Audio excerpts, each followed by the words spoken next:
आपके आस पड़ोस में, अगल बगल में, रिश्तेदारों में कोई ना कोई ऐसा दोस्तों जरूर होगा जो आपको भूत प्रेत से मिलने की कहानी सुनाता होगा। पर क्या कभी कोई ऐसा मिला है आपको जो ये कहे कि मैंने भगवान को अपनी आंखों के सामने देखा है? और वो अगर ऐसा कहेंगे भी तो आप उनका मजाक उड़ाकर आगे निकल जाएंगे। ऐसा कहा जाता है कि उस कलयुग में भगवान के दर्शन का तेज किसी की आंखें सह नहीं पाएंगी, इसलिए इस युग में किसी का भगवान को देखना लगभग असंभव ही माना गया है। पर दुनिया में कुछ लोग ऐसे हैं जो आकर कहें कि उन्होंने भगवान को देखा है तो हम सब मानेंगे, क्योंकि कलयुग में भी भगवान को देखने वाले लोग हैं। और वो भी कौन से भगवान? वही जो अमर है, वही भगवान जो कहीं भी राम कथा होती है तो खुद ब खुद पहुंच जाते हैं। हम बात कर रहे हैं प्रभु श्री राम के परम भक्त पवन पुत्र हनुमान की। नासे रोग हरे सब पीड़ा, जपत निरंतर हनुमत पीरा। मतलब जिनका सिर्फ नाम लेने से ही बीमारियां और दर्द जो है उनका नाश हो जाता है। सोचिए अगर वो आपको सामने से दिख जाए तो क्या होगा। नमस्कार, मैं हूं आरजे प्रवीण और स्वागत है आपका हमारे चैनल एक कहानी में। शास्त्रों और वेदों में भगवान हनुमान को कलयुग का देवता बताया गया है और कहा गया है कि आज कलयुग में भगवान हनुमान खुद मौजूद है। यह सुनकर आप मुझसे पूछेंगे कि हनुमान जी आखिर है कहां? तो मैं नहीं, लेकिन तुलसीदास जी ने लिखा है कि कलयुग में हनुमान जी का निवास स्थान है तिब्बत में स्थित गंधमादन पर्वत। और हनुमान जी ने कलयुग में रहने के लिए इस पर्वत को आखिरकार क्यों चुना? इसके पीछे दो बहुत ही महत्वपूर्ण कारण हैं। पहला ये कि यही वो पर्वत है जहां पर हनुमान जी अपने परम आराध्य श्री राम से मिले थे। और दूसरा कारण यह है कि इस पर्वत पर एक जगह है जिसे यक्ष लोक कहते हैं और ऐसा कहा जाता है कि यहां एक अद्भुत सरोवर है जहां खिलने वाले कमल के फूल हनुमान जी रोजाना अपने आराध्य श्री राम की पूजा में अर्पित करते हैं। और ये कमल श्री राम जी के बहुत प्रिय है, तो इसलिए हनुमान जी अब यहीं रहते हैं। अब हम मेन पॉइंट पर आते हैं। हनुमान जी को किसने किसने देखा है इस कलयुग में? पहले कलयुग से थोड़ा पीछे चलते हैं और पहुंच जाते हैं महाभारत के वक्त में। तो द्वापर युग के कई लोगों ने हनुमान जी को देखा है। इस लिस्ट में सबसे पहला नाम आता है महाभारत के समय के महान योद्धा भीम का। एक बार की बात है, भीम ऋषि पुरुष मृगा को खोजते खोजते घने जंगलों में पहुंच गए थे। जंगल में चलते वक्त भीम को मार्ग में रास्ते में लेटा हुआ एक विशाल वानर दिखाई दिया।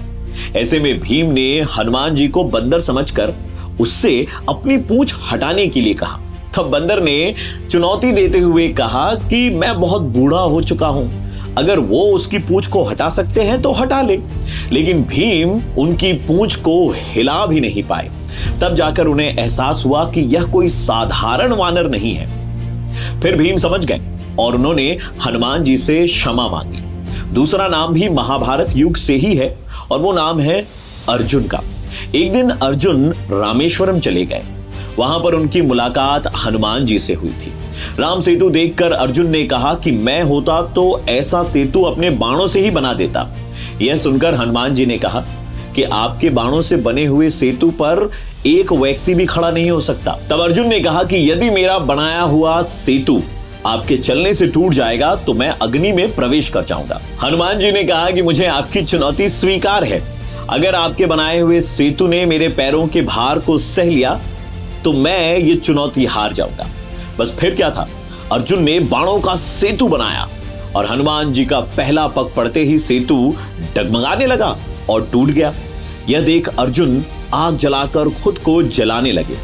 तभी श्री कृष्ण वहां प्रकट हुए और बोले कि श्री राम का नाम लेकर सेतु बनाओ। अर्जुन ने ऐसा ही किया और इस बार जब हनुमान जी ने पैर रखा तो सेतु टूटा नहीं।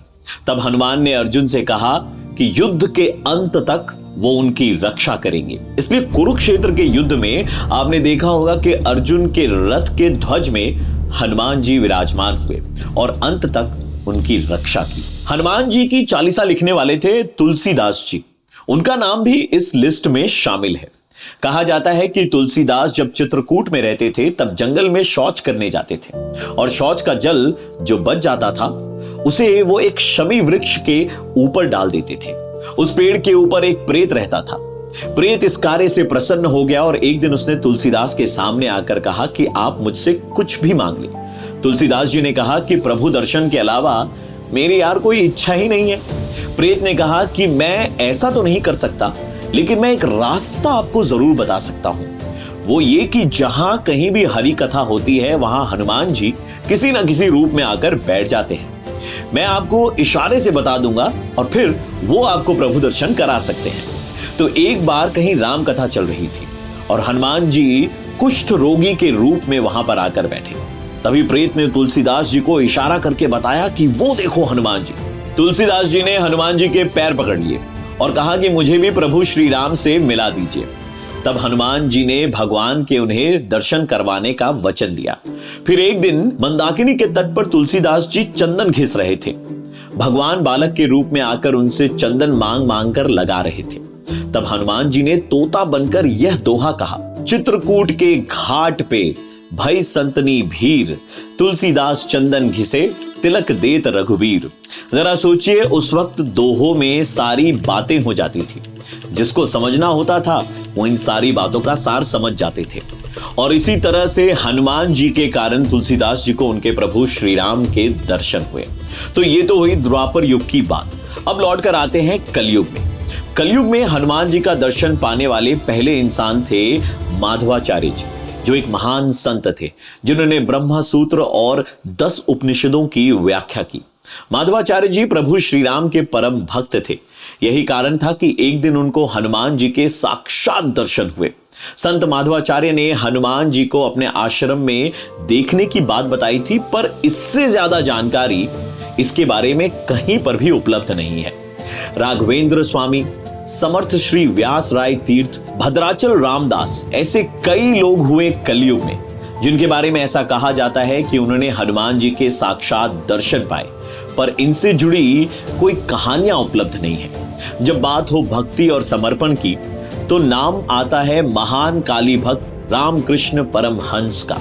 कहा जाता है कि मां काली के मंदिर के पुजारी परमहंस की हनुमान जी में भी बहुत भक्ति थी और ये भक्ति समय के साथ इतनी बढ़ती गई कि उनकी रीढ़ में से एक पूंछ भी निकलने लगी थी। जब भक्त भगवान के लिए समर्पित हो जाता है तब भगवान भी खुद उसके भक्त हो जाते हैं। इस लिस्ट में आखिरी नाम है दुनिया भर में मशहूर नीम करौली बाबा का। नीम करौली बाबा का असली नाम लक्ष्मी नारायण शर्मा था। नीम करौली बाबा ने 17 साल की उम्र में ही भगवान हनुमान के बारे में काफी ज्ञान प्राप्त कर लिया था। वो हनुमान जी को अपना गुरु मानते थे। नीम करौली बाबा ने अपने जीवन में कम से कम 108 हनुमान मंदिरों का निर्माण करवाया। बताया जाता है कि उन्होंने अपनी साधना के दौरान हनुमान जी को साक्षात देखा था। कई लोगों ने उन्हें हनुमान जी का अवतार भी बताया। कहते हैं कि जो हनुमान जी के परम भक्त होते हैं ना, हनुमान जी उसे किसी न किसी रूप में दर्शन दे ही देते हैं या फिर अपने आसपास होने का एहसास दिलाते हैं। क्या आपको ऐसा लगा है कि भगवान आपके आसपास है या फिर उनका हाथ आपके सिर पर है? हमारे इस सवाल का जवाब हमारे कमेंट बॉक्स में जरूर बताइएगा। मिलते हैं अगले वीडियो में किसी नई रोचक जानकारी के साथ। तब तक के लिए जय श्री राम।